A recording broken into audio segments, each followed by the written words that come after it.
Hey, what's up guys? I'm installing a USB charging connector for my GoPro, which I'm going to attach onto this 3D printer, so let's go. Alright, so you might have seen in some of my other videos, I do a bit of 3D printing. Now I do take the footage of the time lapse with this GoPro. Now it's a GoPro Hero 3 Plus.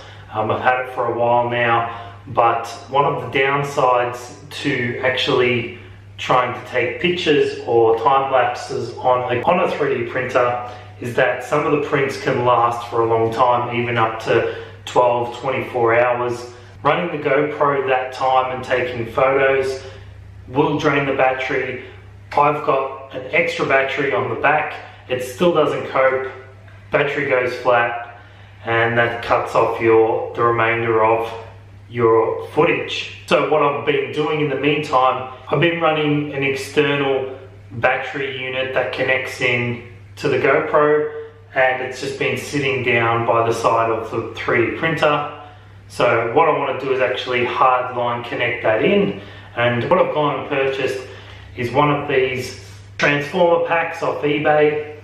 Now as you can see, one end is just the stripped wires and the other end is the actual micro USB or mini USB, whatever it's called, that connects into the GoPro. Now there's a lot of different models, so if you had different connectors, you can do this on anything basically. If you want to run it, say for your camera that's connected to your ring light like I have here, I could also hardwire that in as well, which I'll do probably in another video. So the same thing with my camera, it doesn't go flat while filming. The one trick that you have to make sure you do is you have to make sure you get your voltages right.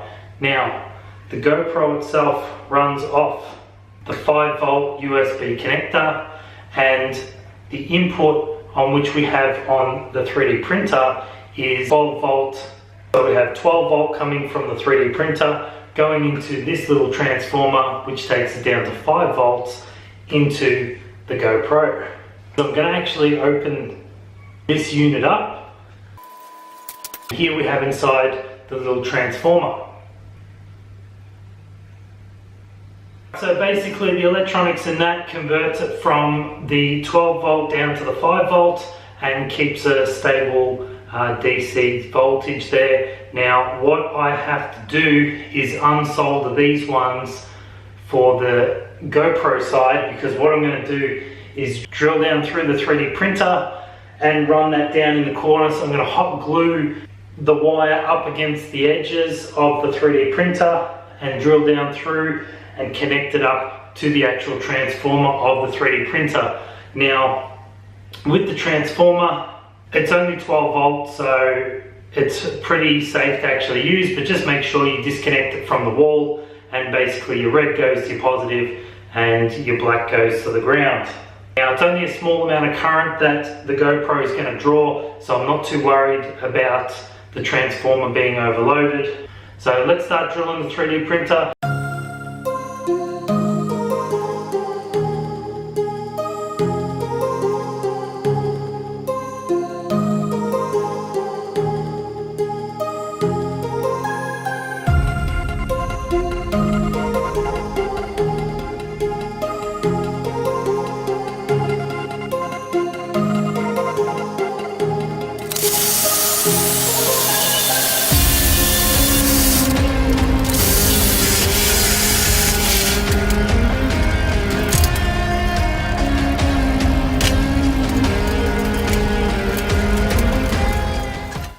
Okay, now that I've got the cable through to secure it to stop it moving around, what I'm going to do is just put some cable ties, and hopefully this works.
Alright, now that the glue is set down here, what I want to try and do is pull this panel off, and then I'll be able to find the path in which I can run it through the back down into where the electronics and the power supply is down the bottom.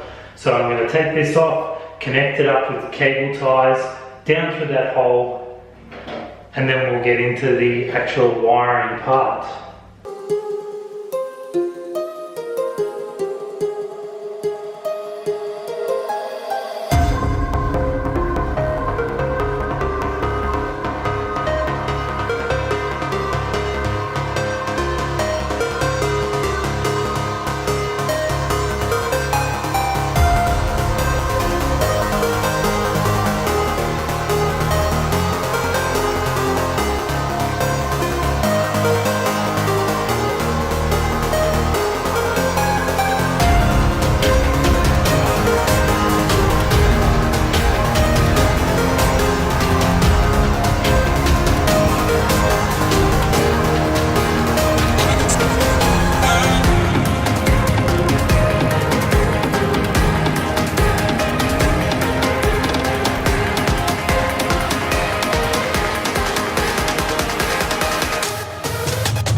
Now we have to solder this back onto the transformer, now that it's poked all the way in through here.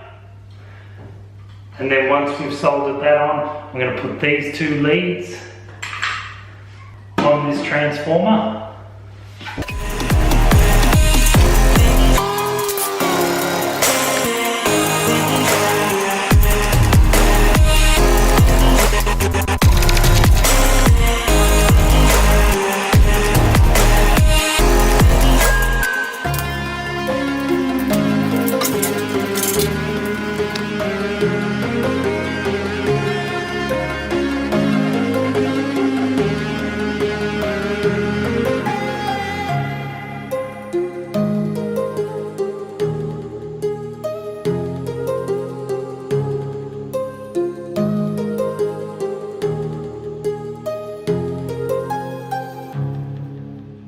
Alright, now that we're finished, we have the cable hanging up here. I can plug that direct in. Now this doesn't turn on. Switch on the power.